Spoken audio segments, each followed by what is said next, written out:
Bueno, hoy vamos a ver uno de los tiempos gramaticales que hacen referencia a otra forma del pasado. Se denomina presente perfecto y aunque su nombre puede ser confuso para los hispanohablantes, en realidad se refiere al tiempo pasado.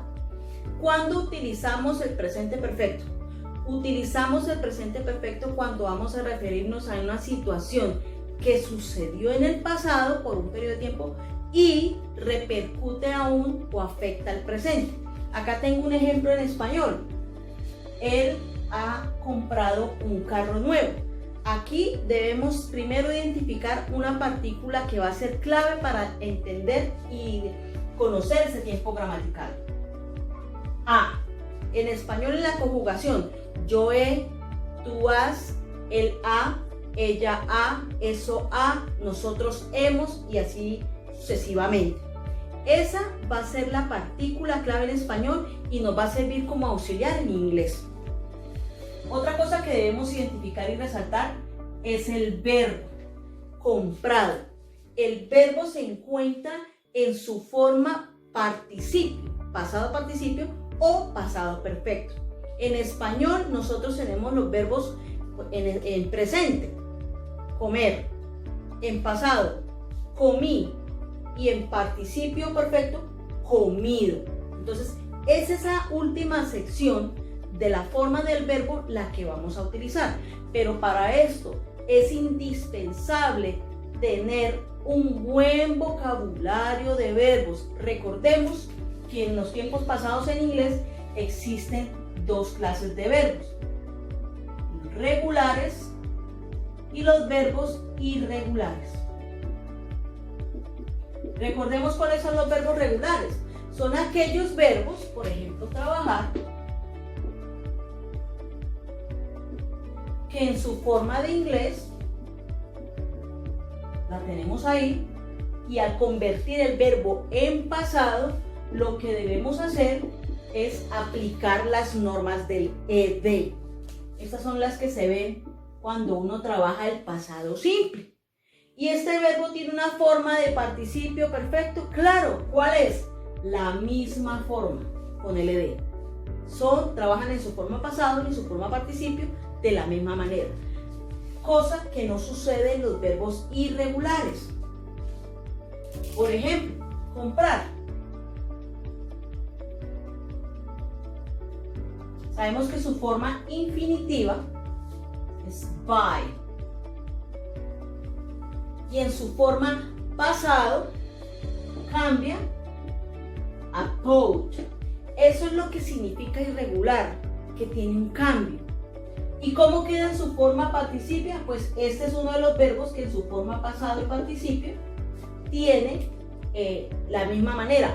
Pero hay verbos que no, que vuelven y poseen otro cambio. Por ejemplo, manejar.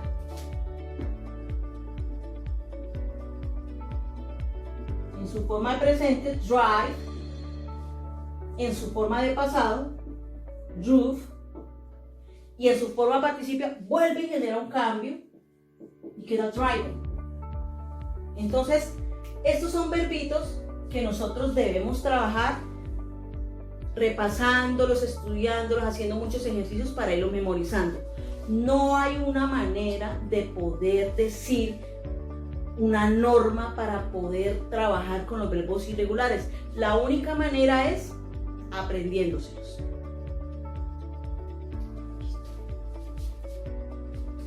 Bueno, ahora para manejar las estructuras gramaticales.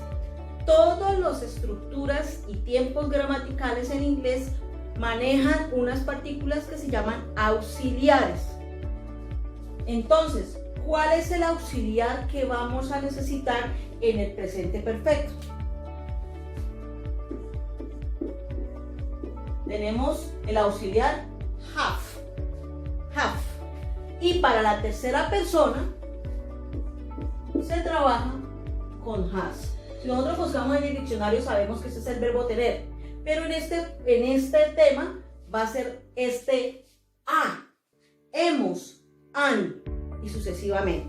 Entonces no olvidemos que has trabaja con la tercera persona he, she, it, y have con los demás pronombres personales. I, we, you de singular o plural y they. Esto es importante tenerlo y entender que en este tema esto no puede cambiar. Uno no puede decir she have en este tema, ni tampoco we has. Entonces, mucho cuidado con esa parte. Bueno, ahora vamos a manejar the grammar structure. Vamos a mirar cómo se realizan oraciones afirmativas, interrogativas y pues sus respectivas formas de la respuesta.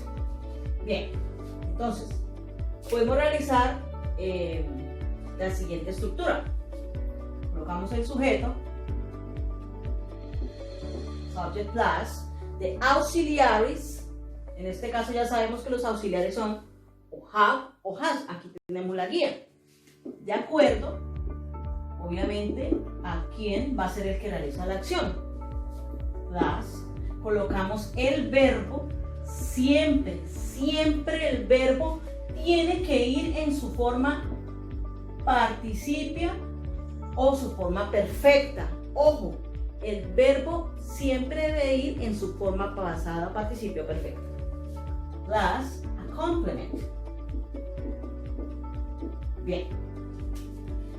Voy a pasar a inglés entonces esta oración que colocamos en el ejemplo inicial. Él ha comprado un carro nuevo.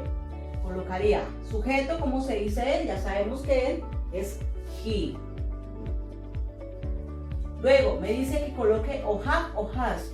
¿Con quién trabaja he? Miramos acá y recordamos. He trabaja con has. He has. Verbo comprado.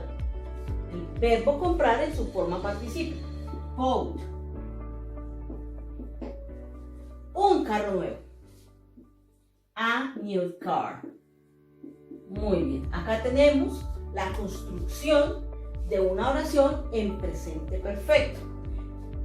Sujeto más el auxiliar más el verbo en participio y un complemento. Ahora vamos a ver cómo se realiza la forma interrogativa. La forma interrogativa del presente perfecto es muy sencilla. Lo único que debemos hacer es un switch, un cambio de lugar entre el sujeto, el que realiza la acción, y el auxiliar. O sea que la fórmula de structure podría ser have o has plus subject plus the verb participle,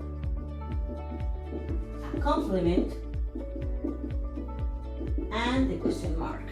Muy bien, entonces lo único que hicimos fue cambiar de lugar ese sujeto que realiza la acción con el auxiliar de ese tiempo gramatical que es el have o el has. Listo. Entonces, esta pregunta, ¿cómo quedaría?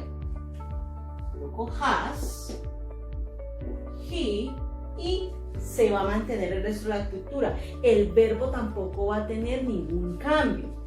Has he bought a new car?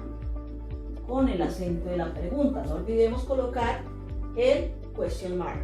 Bien, vamos a manejar las respuestas. Hay afirmativas y negativas. Siempre me gusta darles las 4 maneras porque usted puede, es de su elección, responder en forma corta, sí, o si quiere ser más formal y más cordial, pues lo realiza de manera larga, que sería sí, él ha comprado un carro nuevo. Bien, la forma corta, siempre partiendo desde yes. Recuerden que esto es formalidad. ¿Quién contesta? ¿Quién hace la acción? Perdón, él. Yes, he. Y con el auxiliar con el que pregunta, se responde. Yes, he has. ¿Y ahí qué dice? Simplemente dice sí. No dice nada más. Esta sería la respuesta corta. Ahora la larga sería sí, yes. Él ha comprado un carro nuevo. He has bought a new car. Esa sería la respuesta afirmativa larga. Ahora vamos a la parte negativa. No. He el auxiliar con la negación. Esta es la forma menos usada. Siempre invito a que los estudiantes, o en este caso, utilicen la forma con la contracción, que sería hasn't, con el apóstrofe. Recuerden, eso se llama apóstrofe, ¿sí? No, he hasn't. Esa será la respuesta corta para decir que no, de manera cordial. Ahora vamos a la forma larga. No, he hasn't bought a new car. Entonces, esta estructuración gramatical es muy sencilla. Lo que sucede es que hay que tener muchísimo cuidado teniendo un buen vocabulario de verbos. Debemos conocer los verbos en sus tres formas, sobre todo los verbos que son irregulares. ¿Y cómo se aprende uno de esos verbos? Usándolos en oraciones, en la forma escrita, en la forma oral. Cuando los estemos memorizando, díganlo en las tres maneras. Comprar, buy, bought, bought. Siempre las tres maneras para que se vayan mecanizando. Muchísimas gracias.